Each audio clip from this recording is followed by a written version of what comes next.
India news में मैं हूं आपके साथ शिखा शर्मा और आप देख रहे हैं फाइनल रिपोर्ट। चलिए बुलेटिन की शुरुआत करेंगे और सबसे पहले देखेंगे हेडलाइंस। नए जिलों के दौरे पर निकलेंगे सीएम गहलोत। शुक्रवार को दूदू और ब्यावर दौरे पर रहेंगे मुख्यमंत्री। 2 सितंबर को जाएंगे नीम का थाना और गंगापुर सिटी।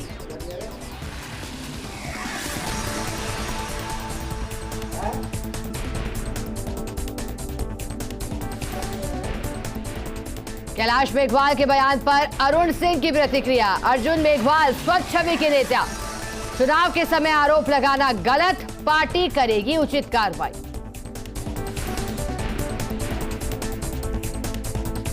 अध्यापक भर्ती 2022 लेवल 1 का परिणाम जारी।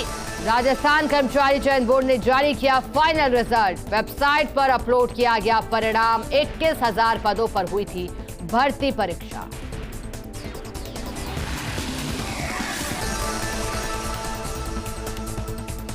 उदयपुर में कांग्रेस स्क्रीनिंग कमेटी की बैठक। डूंगरपुर, बांसवाड़ा और प्रतापगढ़ जिलों के पदाधिकारी के साथ चर्चा। उदयपुर संभाग के नेताओं के साथ भी हुआ संवाद।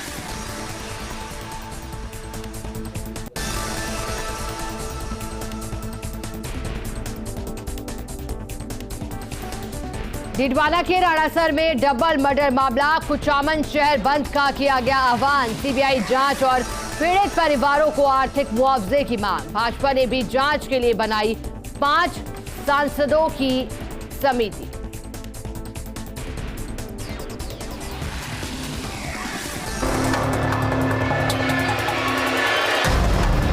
खबरों को विस्तार से देखने का वक्त हो गया है। ब्यावर में सूबे के मुखिया अशोक गहलोत को नवसृजित ब्यावर दौरे को लेकर तैयारियां जोरों शोरों पर चल रही हैं। कार्यक्रम स्थल एसडी कॉलेज परिसर में अस्थायी हेलीपैड और कार्यक्रम स्थल को तैयार करने में दिन भर प्रशासनिक अमले के अधिकारियों की आवाजाही बनी रही।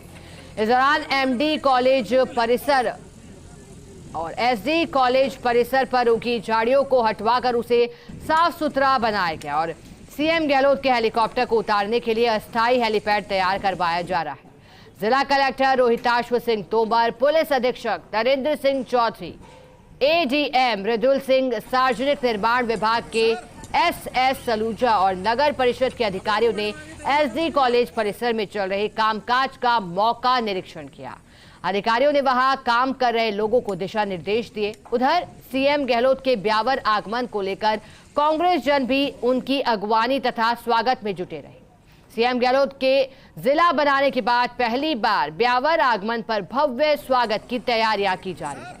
सीएम गहलोत कॉलेज परिसर में आयोजित राजीव गांधी ग्रामीण व शहरी जिला स्तरीय ओलंपिक खेलकूद प्रतियोगिता के उद्घाटन समारोह में शिरकत करेंगे।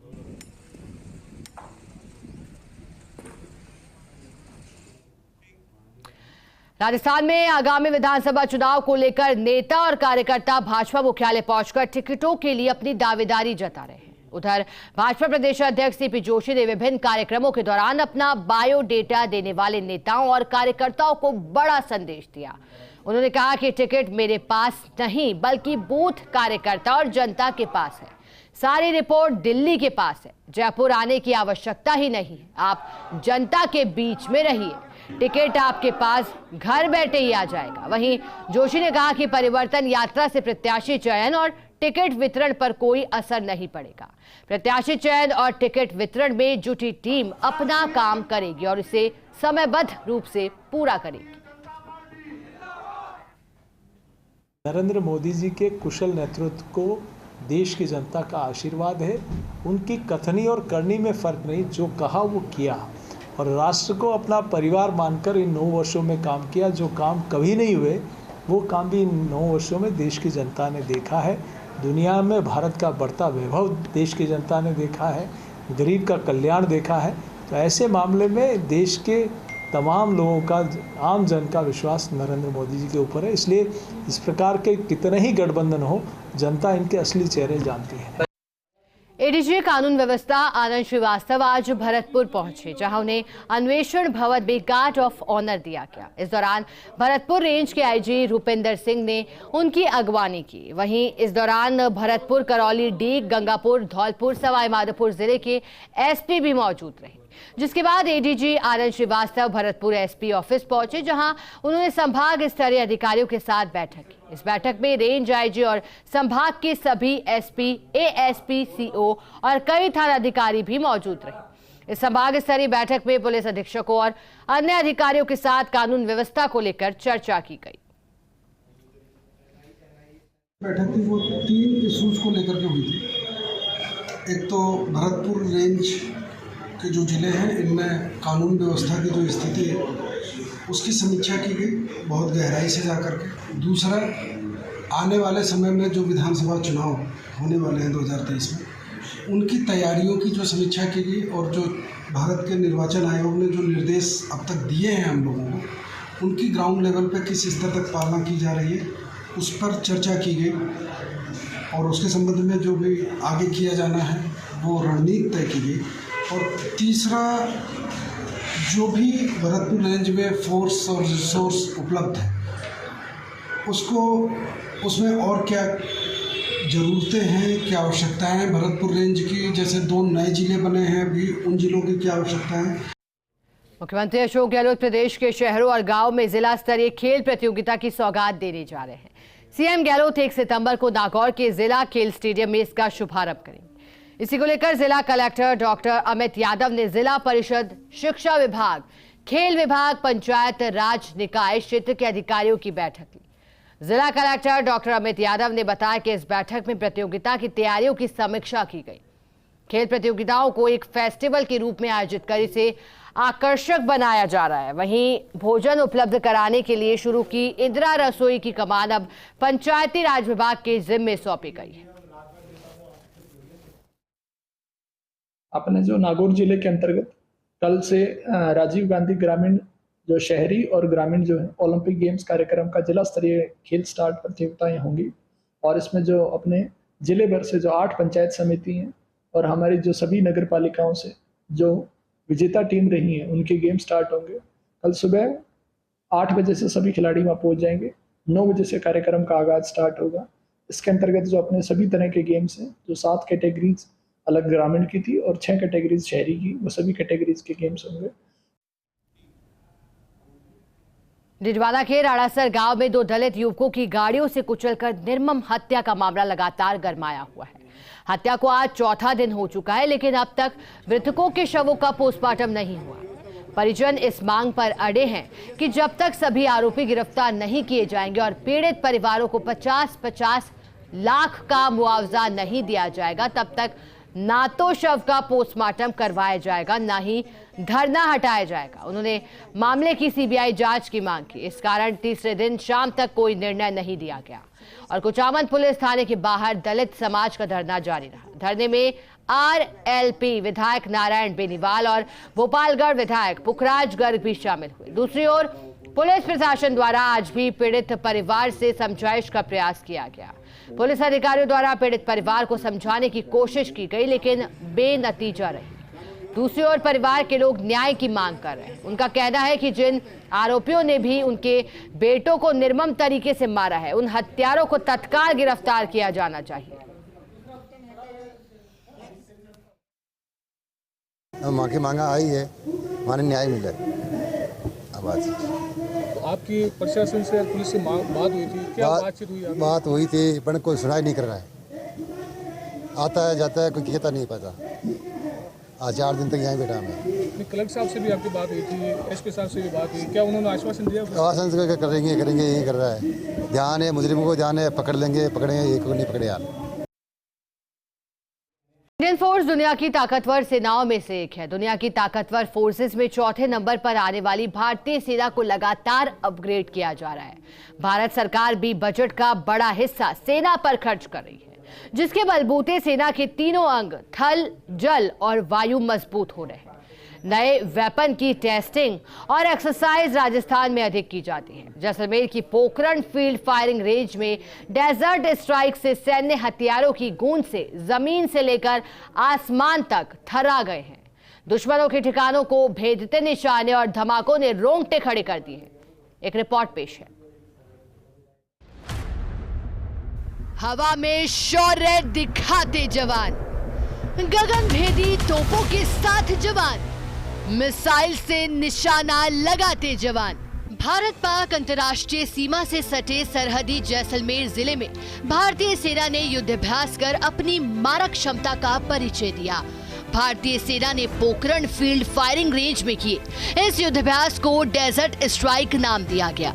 इस युद्धाभ्यास में मुख्य अतिथि के रूप में ब्राजील सेना के general commander Tomas Miguel Mine Ribeiro Paiva उपस्थित रहे। बता दें कि ब्राजील सेना के जनरल कमांडर 28 अगस्त से भारत की 5 दिवसीय यात्रा पर भारत आए हैं। इसी दौरान युद्ध अभ्यास स्थल पर पहुंचने पर जनरल कमांडर का स्वागत डेजर्ट कोर के general officer commanding lieutenant general Mohit Malhotra ने किया। बैटल एक्स डिवीजन के GOC major general Yogendra Singh सहित आर्मी अधिकारी मौजूद रहे। इसके बाद ब्राजील सेना के कमांडर जनरल ने युद्धाभ्यास को बारीकी से देखा। साथ ही भारतीय सेना ने इस युद्धाभ्यास में अपनी विभिन्न स्वदेशी हथियार प्रणाली से अपने युद्ध कौशल व दुश्मन को नेस्तनाबूद करने का जीवन प्रदर्शन कर मुख्य अतिथि समेत उपस्थित सभी लोगों को अचंभित कर दिया। इस फायर पाचर डेमोन्स्ट्रेशन में ब्राजील के आर्मी चीफ के साथ डेजर्ट कॉर्प के corps commander lieutenant general Mohit Malhotra, GOC Battle Axe Division के मेजर जनरल योगेंद्र सिंह पॉल सहित अन्य कई वरिष्ठ सेनाधिकारी मौजूद थे। इसके साथ ही इस युद्धाभ्यास में भारतीय सेना ने मेक इन इंडिया के तहत देश में निर्मित विभिन्न गनों व तोपों का जीवन प्रदर्शन दिया। जनरल टॉमस ने इस युद्धाभ्यास में भारतीय सेना के सामंजस्य, समन्वय और अंतर संचालन को लेकर प्रशंसा की। साथ ही विभिन्न क्षेत्रों और कठिन परिस्थितियों में काम करने के लिए भारतीय सेना की मजबूती की भी सराहना की। भारत पाक सीमा से सटे सरहदी जिले जैसलमेर में आज डेजर्ट स्ट्राइक देखने को मिल रही है। भारतीय सेना का पराक्रम है वो फील्ड फायरिंग रेंज में देखने को मिल रहा है और कहीं ना कहीं इसकी गूंज है, सीमा पार पाकिस्तान को है, इस बहादुरी की गूंज है वो सुनाई दे रही है। आपको तस्वीरें दिखा रहे हैं मेरे सहयोगी तन्मय विशाल। तरीके से जो विभिन्न तरीके से जो टैंक है वो अपना शौर्य और पराक्रम का आज है वो प्रदर्शन है वो कह रहे हैं, चाहे अर्जुन टैंक हो, क्योंकि भारतीय सेना का जो पराक्रम का दृश्य है आप तस्वीरों में है वो साफ तौर पर देखते हैं और पूरे जैसलमेर का रेगिस्तान है वो आज है वो गुंजयमान है वो कहीं ना कहीं हो गया है। आकाश मिसाइल के एडवांस वर्जन का टेस्ट किया गया। यह फाइटर जेट से लेकर drone, cruise missile, air to surface missile और बैलिस्टिक मिसाइलों को भी आसानी से भेदने में माहिर है। इसका निशाना अमेरिका की पेट्रियट मिसाइल से भी बेहतर है। मिसाइल की रेंज आसमान में 30 किलोमीटर तक है। ये एक बार में 60 किलोग्राम तक लोड लेकर जा सकती है। ये भारत में बनी हवा में वार करने वाली मिसाइल है। इसे जमीन से किसी भी वाहन या एक जगह से दागा जा सकता है। टारगेट को लॉक इन करने के बाद उसे खत्म करने तक उसका पीछा करती है। पिछले साल सितंबर के महीने में भी इस मिसाइल का सफल परीक्षण किया गया था। ओडिशा के चांदीपुर स्थित इंटीग्रेटेड टेस्ट रेंज में किया गया था सफल परीक्षण। तब मानव रहित हवाई टारगेट को ट्रैक करके उसे हवा में ही ध्वस्त कर दिया। भारतीय सेना के बेड़े में अर्जुन नाम का ऐसा शक्तिशाली टैंक शामिल है जो युद्ध में दुश्मन को कदम पीछे खींचने पर मजबूर कर दे। इसकी तुलना T-90 से होती है। अर्जुन टैंक के पिछले वर्जन में 14 बड़े अपडेट करके इसका मार्क 1A वर्जन बनाया गया। इसी तरह से इसे MK-1A या फिर M1A भी कहा जाता है। ये 2 किलोमीटर तक की रेंज में हेलीकॉप्टर को भी मार गिरा सकते हैं। इसके लिए टैंक में सबसे ऊपर एंटी एयरक्राफ्ट गन लगी है। दिन और रात में छुपे हुए और 6 किलोमीटर दूरी तक मौजूद दुश्मन को भी देखा जा सकता है। इस टैंक से एक राउंड में 7 मिसाइल छोड़ी जा सकती है। टैंक से एंटी टैंक गाइडेड मिसाइल भी दागी जा सकती है। इसे 100 मीटर से लेकर 4000 मीटर तक की रेंज में निशाना लगाया जा सकता है। 4000 मीटर तक की रेंज को यह मिसाइल 11.7 सेकंड में तय कर लेती है। ये टैंक काफी अभी जो इंडिया में है सबसे 3 टैंक आता है, MT अर्जुन, भीष्मा और T-72 अजया। उसमें से सबसे नंबर 1 पे है क्योंकि इसकी जो इंजन फायर पावर दोनों चीज में काफी बेहतर और प्रोडक्शन लेवल काफी अच्छा है। जैसे कि इंजन इसकी देखी जाए 1400 हॉर्स पावर के MTU इंजन है जो एक जगह से दूसरे जगह रेगिस्तान में काफी हद तक स्पीड अप जा सकता है। खासकर भारतीय सेना की इन्फेंट्री ने अपना बेहतर युद्ध कौशल प्रस्तुत करते हुए रेगिस्तान में अपना दमखम दिखाया। अर्जुन टैंक का एमबीटी बीएमपी के साथ 105 mm व 130 mm ने अन्य गन्स द्वारा दागे गए दुश्मन के छंद ठिकानों पर दागे गए गोलों के धमाके से पूरी पोखरण फायरिंग रेंज में जोरदार गुंजायमान हो उठी। इसके बाद सेना की बीएमपी टैंक ने साहस का प्रदर्शन किया। बीएमपी में इन्फेंट्री सैनिक का एक सेक्शन आ जाता है, यानी इसमें 10 सैनिक आ सकते हैं। ये BMP-2 सारथ एक MPPS मल्टी ट्रेन व्हीकल है जो हर ट्रेन में काम करने में सक्षम है। इसकी ऑन रोड स्पीड 60 km/h और डेजर्ट में 40 से 45 किलोमीटर और पानी में 60 km/h की रफ्तार से चलने में सक्षम है।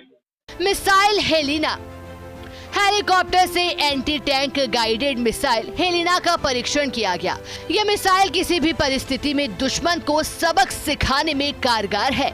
इस मिसाइल को होममेड एडवांस लाइट हेलीकॉप्टर से लॉन्च किया गया। यह परीक्षण संयुक्त रूप से रक्षा अनुसंधान और विकास संगठन के वैज्ञानिकों, भारतीय सेना और भारतीय वायुसेना की देखरेख में किया गया। हेलिना तीसरी पीढ़ी की fire and forget class anti tank guided missile system है जो एडवांस लाइट हेलीकॉप्टर पर लगा है। यह मिसाइल दिन रात और हर मौसम में कारगर है। यह मिसाइल युद्ध के मैदान में सीधे युद्धक टैंकों को हराने की क्षमता रखती है। इसके लक्ष्य को सीधे हिट मोड और टॉप अटैक मोड में भी लगाया जा सकता है।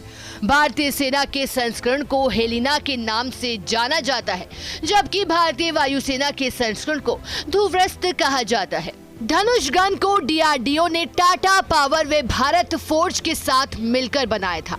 ये देसी बोफोर्स के नाम से भी जानी जाती है। 155 mm कैलिबर गन का वजन 13 टन है। इस गन को ऑपरेट करने में ही 8 जवान लगते हैं। 38 किलोमीटर दूर दुश्मन के ठिकानों पर निशाना लगाने की क्षमता है। गन से एक बार में लगातार 45 राउंड फायर कर सकते हैं। 15 करोड़ की इस गन को टुकड़ों में बांटकर पहाड़ी क्षेत्र में भी लेकर जा सकते हैं। धनुष गन का पहला ट्रायल 2017 में हुआ था। फाइनल ट्रायल मार्च 2022 में किया गया, जो सफल रहा। 155 mm गन से 38 किलोमीटर तक निशाना लगाना संभव। गन को टुकड़ों में बांटकर पहाड़ी क्षेत्र में ले जा सकते हैं। आप तस्वीरें देखिए कि किस तरीके से ये धनुष मिसाइल है और धनुष मिसाइल ने आज इस तरह अनूठा स्वदेशी तकनीकी के साथ इस मिसाइल का धनुष गन का है वो इस्तेमाल है वो किया जा रहा है, क्योंकि हम जिस तरीके से तेजी से आत्मनिर्भरता हो रही है, हम जो हथियार बना रहे हैं उसका निर्यात भी करते हैं। ये हथियार अपनी श्रेणी दुनिया को किसी हथियार से आगे निकलने की क्षमता रखता है। ऐसा ही हथियार ये धनुष है और धनुष बेहद शक्तिशाली होवित्जर गन है और 2010 में डिजाइन की गई टॉप को advance weapon and inducted India Limited 13 ton वजनी धनुष का निर्माण 2015 से है वो शुरू हुआ था। 155 mm और 45 कैलिबर की इस गन को मेक इन इंडिया की पहल से सफलता के रूप में देखा जाता है और धनुष को किसी भी मौसम में किसी भी के टेरेन में इस्तेमाल है वो किया जा सकता है और इसकी विभिन्न वर्जन की रैंक 36 किलोमीटर से 60 किलोमीटर तो होती है। देश के युद्ध क्षेत्र निगरानी और टोही क्षमताओं को मजबूत करने के लिए भारतीय सेना ने स्वदेशी रूप से विकसित हथियार लोकेटिंग रडार WLRM के हल्के और अधिक कॉम्पैक्ट संस्करण को शामिल किया है, जिसे स्वाति माउंटेन कहा जाता है। स्वाति रडार के 2 संस्करण स्वाति मैदान WLR और स्वाति पर्वत WLRM है। मैदानी संस्करण को मुख्य रूप से शत्रु बंदूकों, मोटारों और रॉकेटों का पता लगाने के लिए डिजाइन किया गया है। ये मैदानी इलाकों पर सुधारात्मक उपायों के लिए मित्रवत हथियारों से शॉट के गिरने को भी ट्रैक कर सकता है। दूसरी ओर सेना में शामिल किए गए स्वाति माउंटेन रडार अधिक कॉम्पैक्ट और मोबाइल संस्करण है, जिसे विशेष रूप से पहाड़ी और उच्च ऊंचाई वाले इलाकों में संचालन के लिए डिजाइन किया गया है।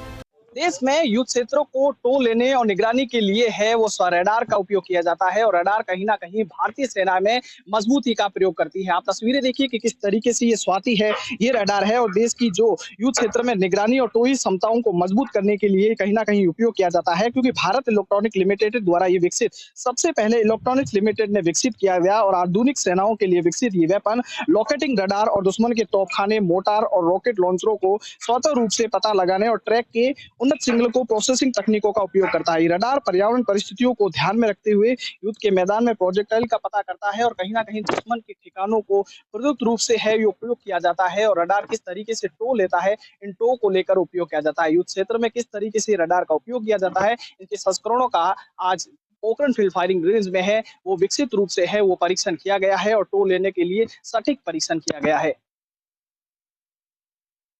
देवराज चौधरी के घर हुआ संत समागम। सांचौर राजस्थान राज्य कर्मचारी महासंघ के जिलाध्यक्ष हैं देवराज चौधरी। इस दौरान संतों ने चौधरी के घर की पूजा अर्चना की। संतों ने चौधरी को उज्जवल भविष्य और दीर्घ आयु का आशीर्वाद भी दिया। संतों ने परिवार के सदस्यों को राखी का महत्व बताया और संतों के समागम में चौधरी के घर बड़ी संख्या में लोग रहे। इस दौरान देवराज चौधरी ने रक्षाबंधन के अवसर पर बहनों से राखी भी बंधवाई। वहीं संतों से सनातन संस्कृति को बनाए रखने के बारे में भी विशेष चर्चा की। पर आ रही है 7 IAS अधिकारियों के तबादले किए गए हैं। महत्वपूर्ण जानकारी आपको दे रहे हैं। 7 IAS अधिकारी ऐसे जिन्हें तबादला अब जिनका कर दिया गया है। अब कहीं और पोस्टिंग इनकी की गई है, लेकिन महत्वपूर्ण इस लिहाज से भी क्योंकि अब चुनावों का वक्त निकट रह गया है। ऐसे में जब अधिकारियों के तबादले किए जाते हैं तो फिर उस पर भी दृष्टि लगभग बन जाती है। हालांकि ये एक सामान्य प्रक्रिया है तबादलों की। विभाग में और महकमों में लगातार तबादले और एक जगह से दूसरी जगह पर ट्रांसफर की प्रक्रिया चलती रहती है। लेकिन अब देखिए जल्द ही आपको सूची भी बताएंगे, वो नाम भी आपको बताएंगे जिनके तबादले किए गए हैं। कौन से वो 7 प्रमुख नाम है जिनका तबादला किया गया है और इसके बाद कहां उन्हें चार्ज सौंपा गया है और आखिरकार तबादले की जरूरत क्यों आन पड़ी। वैसे तो सामान्य सी प्रक्रिया हम लगातार कह रहे हैं, लेकिन फिर भी लिहाज से चुनाव के ये महत्वपूर्ण हो जाता है। अब देखने लायक रहेगा। कानून व्यवस्था की बात लगातार की जाती है जहां, लेकिन उससे महत्वपूर्ण कई बार होता है कि प्रशासनिक अधिकारी किस तरह से आगे बढ़कर के कार्य कर रहे हैं और उनके नेतृत्व में जो पूरा महकमा है वो किस तरह से ऑपरेट हो रहा है, ये भी देखने लायक हो जाता है। अब 7 IAS बताए जा रहे हैं जिनका तबादला किया गया है। IAS अधिकारियों के तबादले से जुड़ी बड़ी जानकारी आपको दे रहे हैं। सूचना मिल रही है कि तबादले किए गए हैं। इससे पहले देखिए कुछ दिनों पूर्व भी RAS अधिकारियों के तबादले किए गए थे बाकायदा, और उससे पहले IPS अधिकारियों के तबादले भी किए गए थे। लगातार ये सिलसिला चल रहा है तबादलों का। जल्द ही आपको वो सूची भी दिखाएंगे। अब कार्मिक विभाग ने आदेश जारी कर दिए। देखिए IAS महेंद्र सोनी अतिरिक्त महानिदेशक HCM रीपा 7 IAS अधिकारी के तबादले हुए, जिसमें महेंद्र चौधरी का नाम भी निकलकर सामने आ रहा है। देखिए महेंद्र सोनी, माफ कीजिएगा, IAS महेंद्र सोनी का नाम है। 7 IAS में शुमार देखिए ये लिस्ट आ चुकी है हमारे पास, आप तक पहुंचा रहे हैं लिस्ट। ये वो नाम जिनका तबादला किया गया है। अब ये एक्सक्लूसिव तस्वीरें फर्स्ट इंडिया आप तक पहुंचा रहा है। ये वो लिस्ट जिनमें नाम है, ये वो नाम जिन ऑफिसर्स का तबादला किया गया है। नई जिम्मेदारियों के साथ अब आगे बढ़ेंगे ये IAS ऑफिसर्स। चुनावी साल में जिम्मेदारियां और भी ज्यादा बढ़ जाती हैं क्योंकि अब नई जिम्मेदारियां जो इनको सौंपी गई हैं उस पर बेहतरी से आगे बढ़ना होगा। बेहतरी से आगे बढ़ने की जरूरत। IAS कुमार पाल गौतम, देखिए नाम हम आपको लगातार बता रहे हैं, देखिए लिस्ट भी लगातार आपको दिखा रहे हैं। कोशिश करेंगे कि और इस लिस्ट को आप तक जूम करके पहुंचाएं, लेकिन आप देखिए जरा इन नामों पर गौर फरमाइए। IAS कुमार पाल गौतम आयुक्त राजस्थान आवासन मंडल, IAS टीकमचंद बोहरा जिला कलेक्टर शाहपुरा, IAS ओम प्रकाश कसेरा आयुक्त आबकारी विभाग।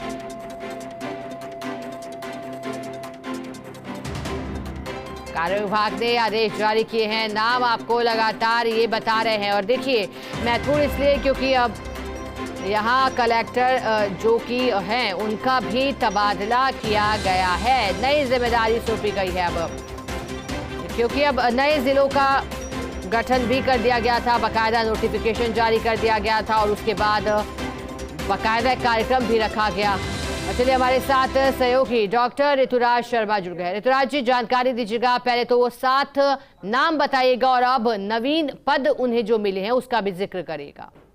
देखिए, जो शिखा 7 IAS के तबादले हुए हैं, इसमें सबसे प्रमुख अगर हम बात करें तो हाउसिंग बोर्ड आयुक्त पद पर अब कुमारपाल गौतम को लगाया गया है, जो अभी तक आबकारी आयुक्त का जिम्मा संभाले हुए थे, और आबकारी आयुक्त अब बनाया गया है ओम प्रकाश कसेरा को। इसी के साथ बाबूलाल गोयल को ग्रेटर नगर निगम में आयुक्त लगा दिया गया है। वहीं मंजू को संयुक्त सचिव ऊर्जा विभाग का जिम्मा दिया गया है। अब शाहपुरा में मंजू की जगह टीकम चंद बोहरा को कलेक्टर लगा दिया गया है। तो ये महत्वपूर्ण तबादले मुख्य रूप से ये सामने आ रहे हैं कि जिसमें ये 4 अहम नाम, 4 अहम किरदार अगर हम बात करें तो वो उभर कर सामने आ रहे हैं। और 3 IAS को अतिरिक्त चार्ज भी दिया गया है। तो ये देख सकते हैं, हम छोटी लिस्ट है, लेकिन जो कलेक्टर स्तर पर जो तबादला होना था वो शाहपुरा कलेक्टर के रूप में मंजू की जगह अब टीकम चंद बोहरा को वहां पर शाहपुरा कलेक्टर पद का मौका दिया गया है। और संभवतः ये चुनाव आयोग की इजाजत के साथ दिया गया है, क्योंकि अब चुनाव कार्यों में चूंकि लगे हुए हैं कलेक्टर और चूंकि संक्षिप्त पुनरीक्षण का काम जारी है, इसलिए यह फेरबदल किया है। तो ऐसा माना जा रहा है कि यह चुनाव आयोग की जो कलेक्टर वाली जो फेरबदल किया है वो चुनाव आयोग की परमिशन के साथ किया गया है।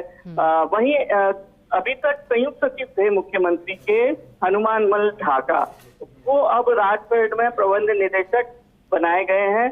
तो यह भी एक महत्वपूर्ण तबादला। आबकारी आयुक्त ओम प्रकाश कसेरा को लगाया गया है।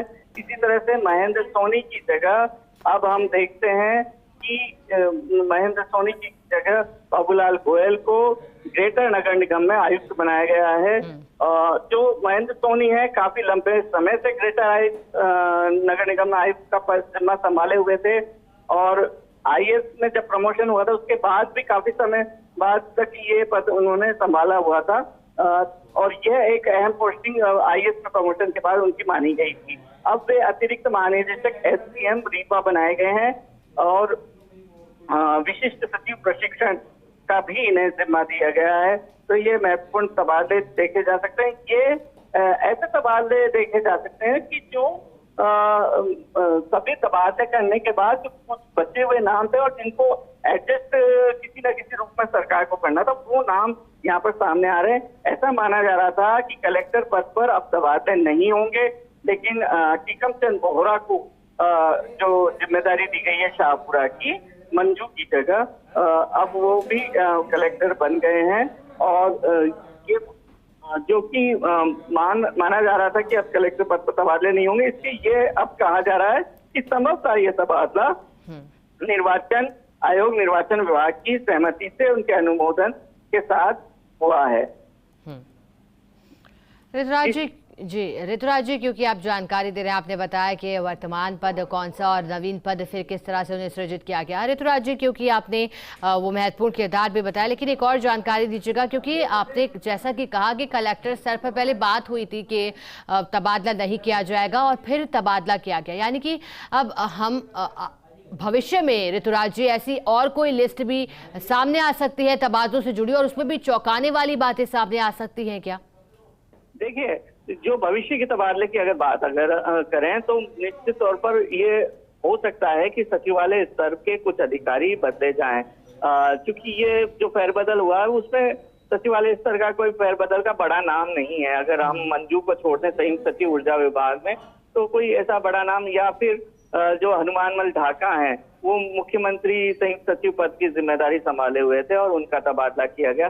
तो हम ये अगर माने तो सचिवालय स्तर के तबादले हो सकते, क्योंकि जो फील्ड से जुड़े अधिकारी हैं, जो चुनाव कार्यों को संपादित करते हैं, जो प्रशासनिक अधिकारी हैं, उनके तबादलों पर 4 अक्टूबर तक इसलिए रोक है कि वे मतदाता सूची संक्षिप्त पुनरीक्षण के काम में जुटे हुए हैं।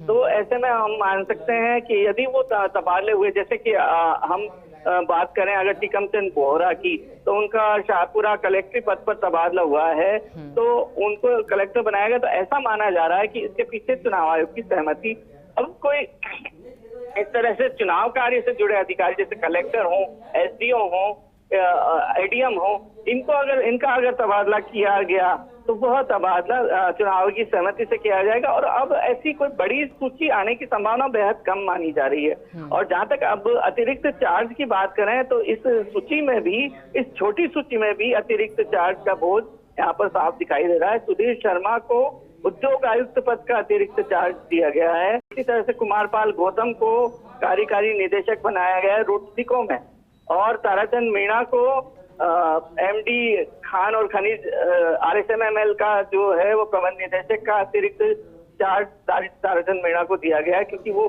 TAD उदयपुर में आयुक्त पद पर हैं और अब उनको उदयपुर में ही ये जिम्मा संभालना होगा।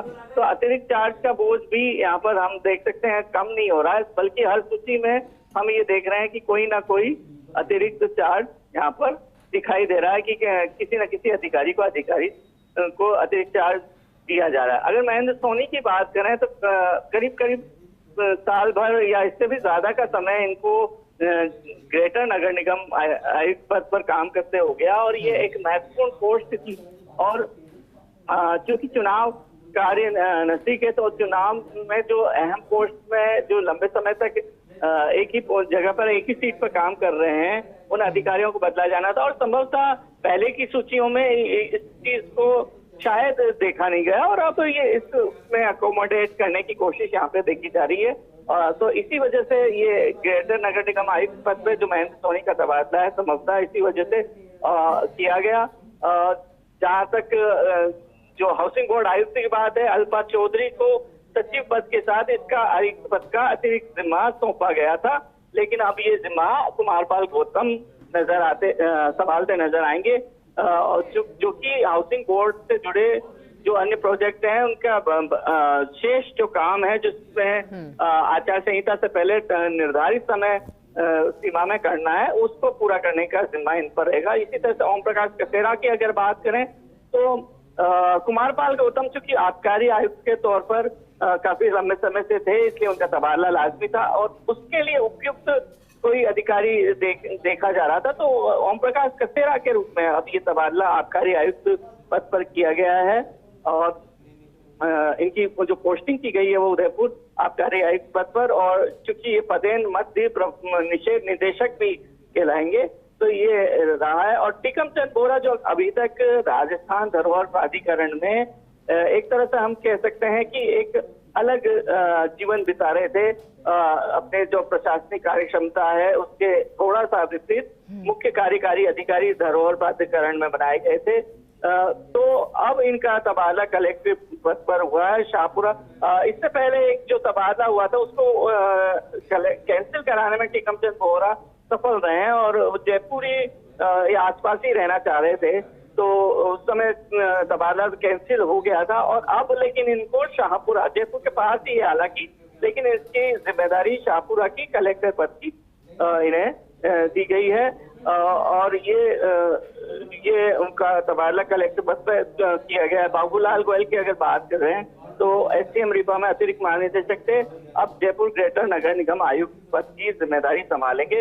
हनुमान मल ढाका काफी लंबे समय से संयुक्त सचिव मुख्यमंत्री पद पर काम कर रहे थे और इनको भी निवृत्त किया जाना जरूरी लाजमी माना जा रहा था। ऐसे में इनको निवृत्त किया गया और अब प्रबंध निदेशक राजपेट की जिम्मेदारी, क्योंकि एक ही सीट पर लंबे समय तक, लंबे वर्षों तक काम कर नहीं किया जा सकता और ये चुनाव आयोग के निर्देश थे, इसलिए इनको ये जिम्मेदारी सौंपी गई। और अब जो मंजू हैं वो संयुक्त सचिव ऊर्जा विभाग का जिम्मा संभाले। चलिए, शुक्रिया ऋतुराज जी आपका मैसेज जुड़ने के लिए, जानकारी के लिए। और इसी के साथ बुलेटिन में इतना ही। बने रहे हमारे साथ, देखते रहें फर्स्ट।